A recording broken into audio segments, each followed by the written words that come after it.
heard that. All right, here we go. We are going to evaluate absolute values as a warm-up. Do you remember what absolute value is? Like if I said, what's the absolute value? What's the absolute value of 0? It's just going to be 0. The absolute value of negative 2.1 is positive 2.1. The absolute value of negative 5 is positive 5. Absolute value of 34.7? No, it's positive. It's still positive. Yeah. No, I'm glad you said that. So it's not the opposite, okay? It is the positive of the value. Okay? Oh, shit. Oh. Absolute. You're going too fast. Oh, hold on. Absolute value equations contain at least one absolute value expression. The simplest form of an absolute value equation is the absolute value of x equals n. Because absolute value represents distance, you must consider the case where the solution is x units from 0 in the negative direction and the positive direction. Okay? So if we get an absolute value of d equals 3, we can say that d could be 3 or d could be negative 3. Because as long as it's inside the bars, it can be positive or negative. If it's in the bars, it can be both signs. Because it'll always equal that positive. Okay? We are measuring distance. Okay? We've all been in a car. Maybe we're starting to learn how to drive a car. Okay? Whether you go forwards or backwards, you're still moving the car. Right? You're still putting miles on tires. You're still putting wear and tear on the engine, right? Whether you go forwards or backwards doesn't matter. You're still moving. So that's what absolute value is showing. It's showing a measuring of a distance, okay? Positive usually means above. Negative usually means below or backwards, okay? What we're going to do today is we're going to solve absolute value equations. So we're going to kind of level up from what we've been doing when we're solving for x. Our first one is we have the absolute value of y plus 2 equals 4. Okay, and then we're going to graph it just on a number line. Okay, nothing crazy yet. So Chase, thank you. Y plus 2, that meat in the middle of our absolute value sandwich, right? That y plus 2 could be positive or negative 4. Does that make sense? Yes. So inside of my absolute value bars could be 4 or it could be negative 4, right? Because those would both give me 4 as a result. So what's in my bars? Y plus 2. So y plus 2 is allowed to be 4. Y plus 2 is also allowed to be negative 4. Okay? The meat of our absolute value sandwich is allowed to equal 4, and it's allowed to equal negative 4, because that's what's inside my bars. So now we got 2 equations we're going to solve. I have y plus 2. How am I going to move the plus 2? We're going to what? How are we going to move it? By subtracting. Good. We're going to subtract 2 right here. So 4 minus 2 gives me 2. That's one of my answers. I do the same thing for this equation. We're going to subtract 2. Negative 4 minus 2 is negative 6.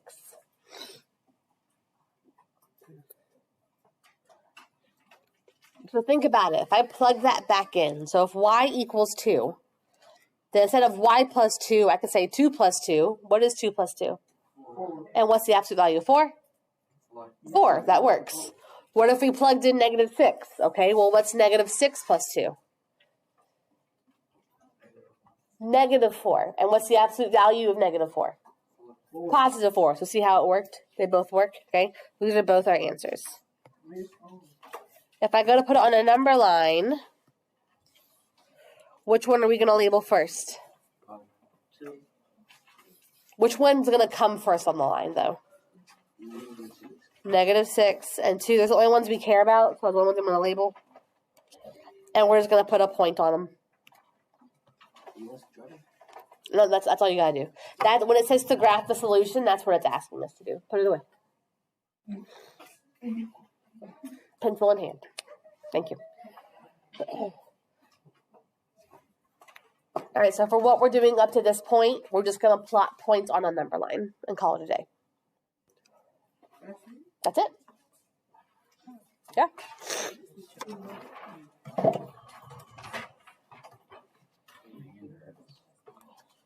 All right. Let's go over to our next example. We have the absolute value of 2t minus 4 is equal to 8. So, what is in the middle of my absolute value sandwich? What's inside? What's inside my bars? 2t minus 4. Good. 2t minus 4. What is that allowed to be equal to? It can be equal to 8. It can also be equal to negative 8. What is inside my bars can be 8. What's inside my bars can be negative 8. All right, we have 2t minus 4. What piece are we going to move first? We're going to move the 4 by adding it, yes. So we're going to add the 4 to both sides.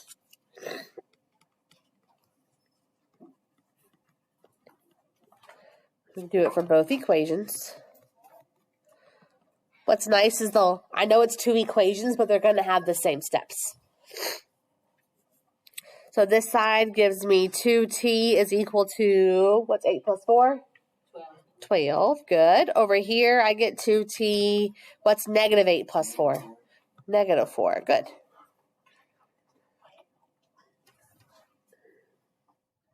Write it down. So I have 2t left over. How is 2 attached to my t? By being multiplied. So how am I going to undo that? We're going to divide. Divide by 2. Divide by 2. Yep, this one gives me t equals 6. This one gives me t equals almost negative 2. Good.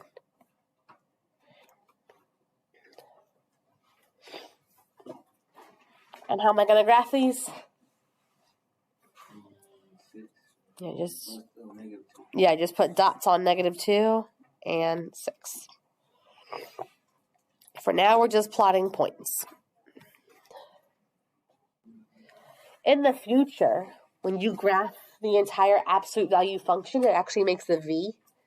And these points is where it's crossing the x-axis, is what we're finding right now. We're finding x-intercepts. We're just not going to get that detailed yet. But y'all like to go, why do we know this? That's why. So when you graph it later, you can get your x-intercepts. All right, how about this guy below? Absolute value of 3x minus 4 equals negative 1. What's the first thing we said when we talked about absolute values? It's always equal to what? A positive number, right? So can I ever be equal to a negative anything? No, we cannot do this. This is impossible. Okay? We can't be equal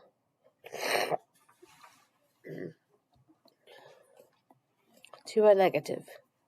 It is not allowed to happen. So what do you think that means for my answers?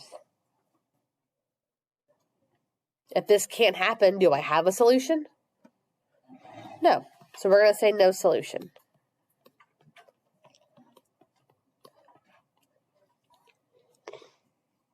In the world of graphing absolute value functions, that means this guy just doesn't touch the x-axis. It's up here somewhere. That's what an absolute value actually makes a V. So that's just showing that it doesn't touch the x-axis. I'm not going to make you do that. I just want you to understand what it means to have no solution. It does not have x-intercepts.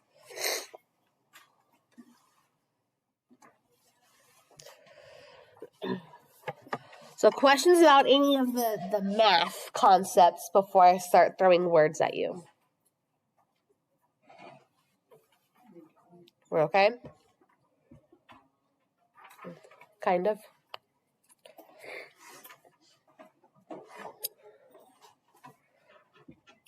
Okay.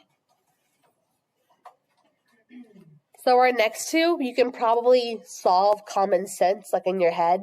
But of course, we need to make things hard on you. We're going to have you write them as an inequality equation and then solve. Okay? We can do it though. Depending on the size of each song, Luna's phone holds an average of 2,000 songs, give or take 250 songs. Write and solve an equation involving absolute value to find the maximum and minimum number of songs that Luna's phone can hold. So in your brain, when you hear that it can hold 2,000 songs, give or take 250, what do you do in your head to figure out how many songs your phone can hold? You add and subtract, right? Common sense. That makes sense, okay? So you know what we're going to end up having to do. And to add and subtract comes from an absolute value. Okay? So the equation we're going to write, we're going to use X for songs, okay? So the amount of songs that I have, the difference between that and 2,000 can equal 250. It could be above, it could be below, but the difference can be 250. All right, to get my two equations, X minus 2,000 can equal 250 above that amount, right? Or X minus 2,000 can equal negative 250, so that's under 2,000.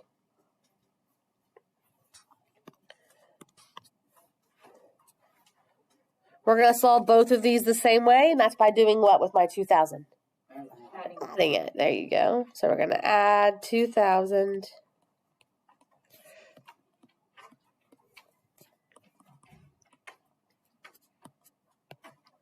On this side, we get X equals 2,250. On this side, 1,750. Good. So does that make sense with what Isaiah said? Adding and subtracting 250 from 2,000? Yes. Those are the values we get. Okay. Now, we haven't fully answered the question yet. It says, what's the maximum and minimum number of songs? So which one of these are we going to label as the minimum number of songs on Luna's phone? Yeah. Yeah, the 1,750, which means my 2,250 is going to be the max number of songs. So depending on the file size, right, of the songs themselves, her phone could probably hold between 1,750 songs up to 2,250 songs. Okay. So see how the common sense matches up with the math? So you kind of know your answer before you get to it.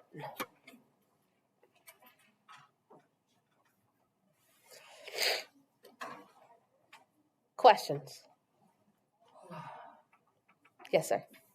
No.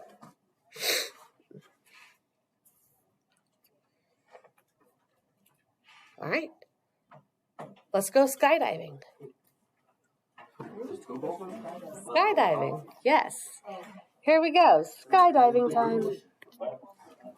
It takes approximately 6 minutes for a skydiver to land after she jumps out of a plane.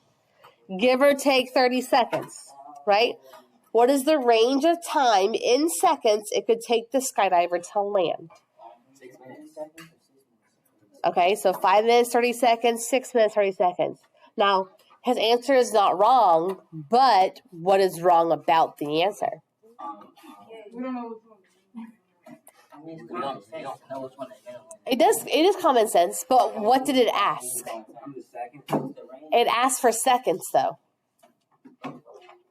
Right? It asked for seconds, so we need our answer to be in seconds. Okay?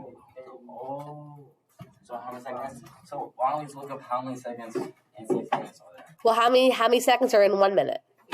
60. So how many is going to be? 60 times 6. Then what is 60 times 6? 360. Wait, 60 times 6? 360 seconds. Good. So just make sure we keep it, since it asked me about seconds, we need to make sure everything in my equation, in my answer, it's all about seconds. Okay. So we can pretty much figure out the answer, but it does ask for an absolute value equation. So look at what we did before, okay? The problem right next to it about the phones, okay? We're going to do x minus, what did you just say? What's inside of here? 360. This is the 360, good, is equal to, what is the difference allowed to be? Above or below,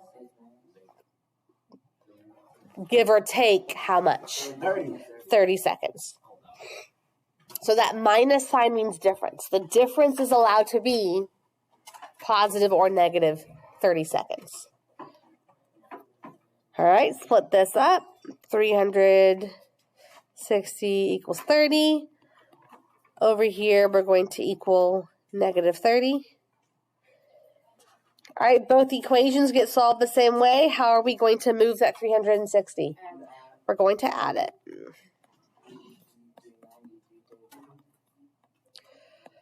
So this one gives you 390. This one over here gave me how much? 330. So it says, what is the range of time in seconds it could take the skydiver to land? So it could take between, forgot the word between.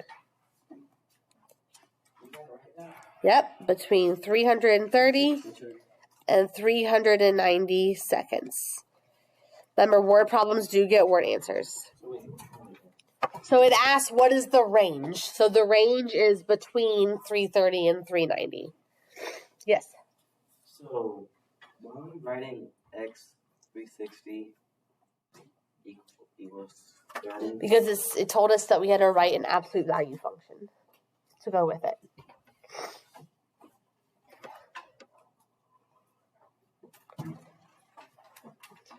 What's nice is that these problems are always set up the same way, so it's very consistent. So any other kind of problem we have like this, the setup will match. I said 390. Yes. So it could take between 330 and 390 seconds for her to land after she jumps out of the plane. Why can't we like say that? Why can't we guess that? Is that good? Why can't we like do conversation? Because the state of Florida says that I have to make sure that you can represent it with an absolute value equation.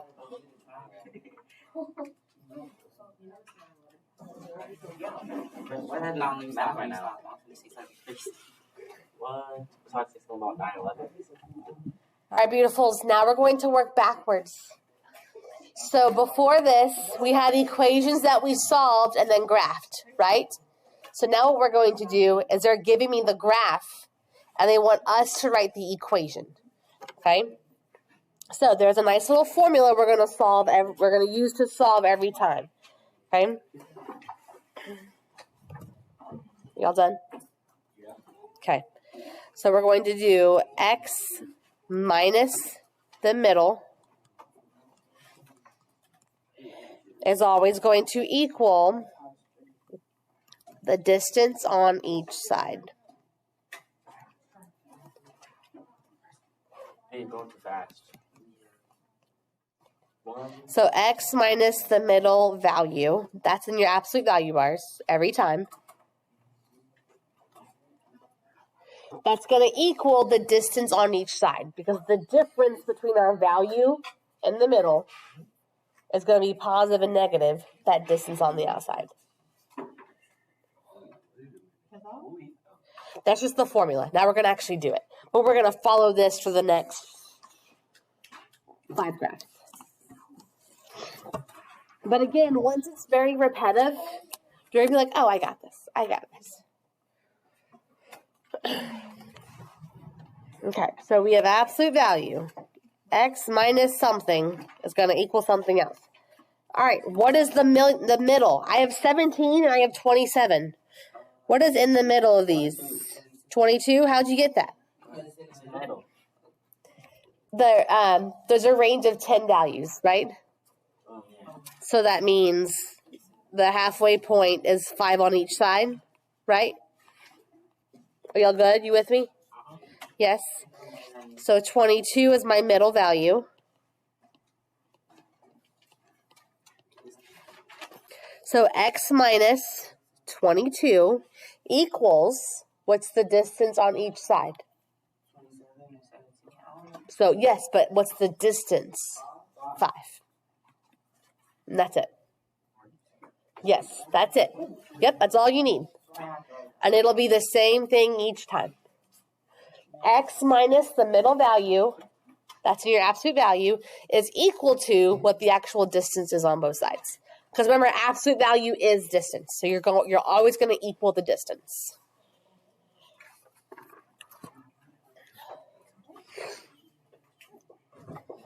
Yeah? All right, let's go to the back. We got these. All right, we even have an answer bank with these. We have an answer bank. So we have 4 graphs.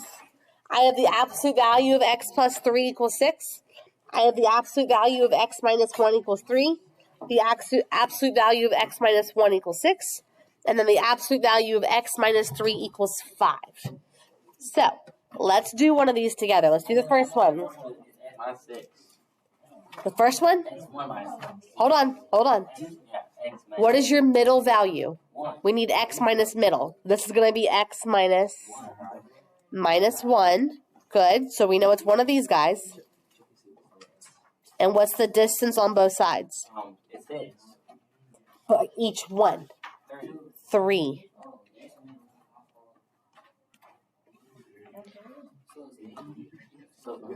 So what was this one? Remember, you're equal to the distance. Because it's the equal. So we're doing positive distance and negative distance. So positive 3, negative 3. Absolute value, remember, it shows you both ways.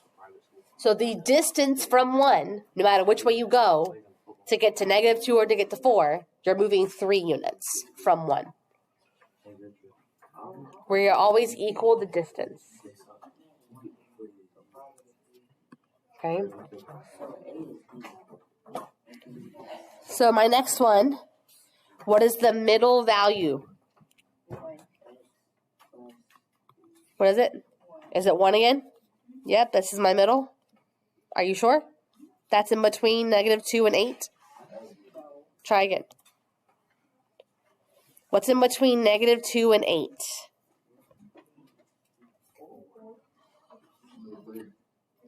It's going to be 3. Okay. You might have been looking at the next one also, by the way, because the next one is. So here, my middle value is going to be 3. Okay? It's gonna be x plus 3 equals 6. This is going to be x minus 3. Oh, I'm at the minus 3. I was looking at the other one. Be quiet, right? Stop. What's the distance from 3 to 8, and what's the distance from 3 to negative 2?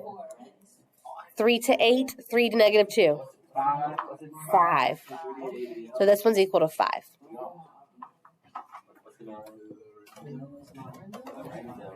Y'all, something else you can do, if you're having a hard time picking up the middle point, you can add those two together. Negative 2 plus 8, and then cut it in half. That gives you 6 divided by 2. So that also gives you the midway point of 3. There's a couple of ways to find your middle point. Okay, we can actually use that with our next one if you would like. So we have from negative 5 to what? Positive 7? Yeah. For this next one? So let's do that equation. Let's add them together and then cut them in half. So what is negative 5 plus 7? Huh? What is negative 5 plus 7? 2. 2. What's 2 divided by 2? 0. Almost. Oh, 1. Does that make sense? Does this look like the middle? Yeah, that's how you find your midway point. Okay? So our middle is 1, so we know it's going to be x minus 1. It's gonna be x minus 1 equals 6. This time we're equal to 6. Yep. So from 1 to 7, that's a distance of 6, right? Yeah. From 1 to negative 5, that's a distance of 6. So yes, we're equal to 6.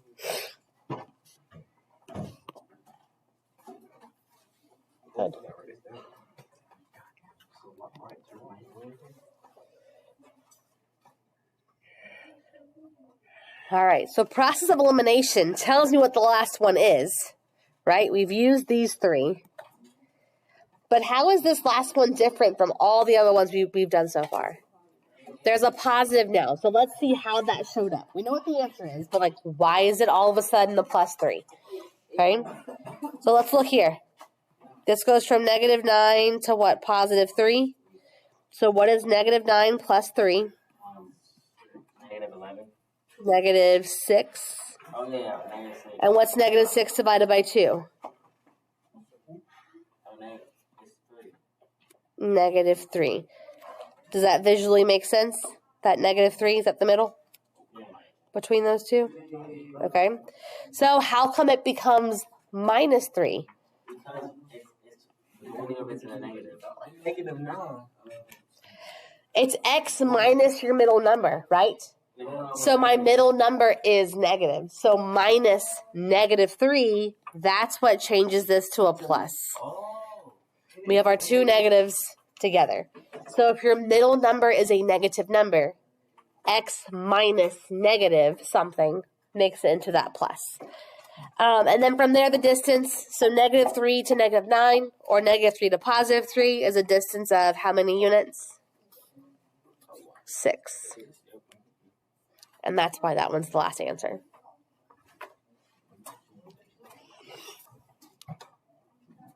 Okay. So that problem, that formula from before, x minus middle number and your absolute value equals the distance from each value to the middle. What's up? No. I'm not done. Right, Jane? We're not done, right?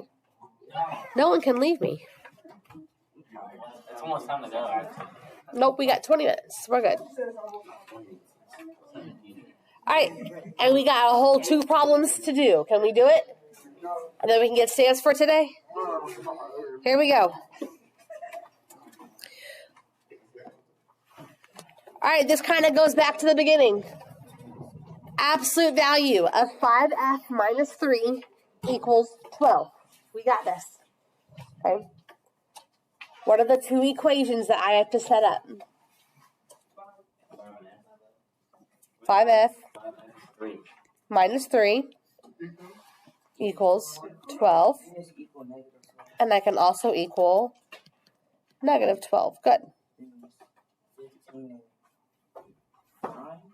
How are you getting that? Because we're adding my 3. Good. So here I have 5f. This gives me 15. On this side I have 5f.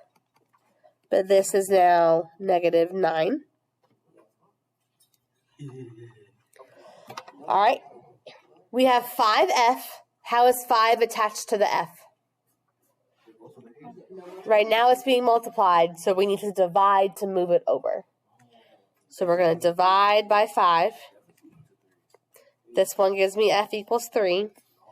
This one, if I divide by 5, we're going to get a decimal, and that's okay. What is that decimal? What is -9 divided by 5? Huh? You said 9 divided by 5? Yeah, it will be a negative. Just what negative is it going to be? I mean, a negative decimal. Y'all got calculators. Come on. -9 divided by 5.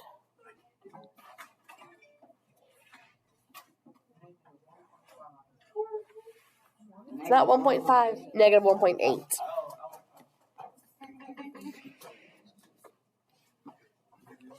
Does it matter that it's a decimal?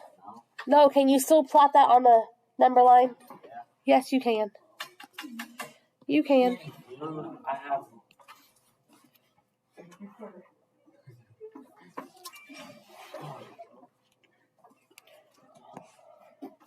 What am I going to label first? You're label a 3 first. Where? Over on the positive side. All right. So make sure your -1.8 gets labeled in front of your 3. And they both get a point. A point. Yep. That's it.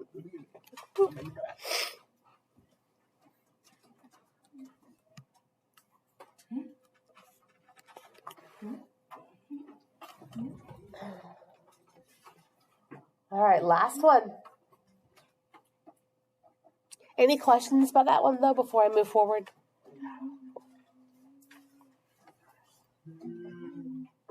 Okay. All right, solve an absolute value of negative 4x plus 6 equals 12. Then graph the solution set. All right, so how do we set this one up? I take negative 4x plus 6 and do what with it? Not yet. Equal to 12. And what's my other setup? Because we're going to have two of them. Equals negative 12. Good. You're going too fast. Yes, so fast. So I took what was in my bars, the negative 4x plus 6. It's equal to positive 12, and it can also be equal to a negative 12. In my bars could be both. Welcome back.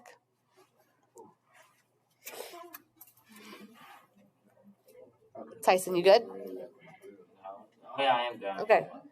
All right, so I have negative 4x plus 6. What are we going to move first? Subtract what? Subtract my 6. Good. Do it all the way across, both equations. My first one, I have negative 4x equals, what's 12 minus 6, friends? 6.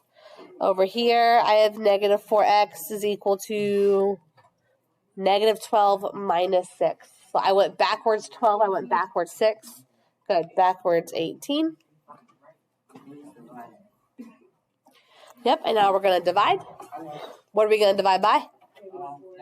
Negative 4.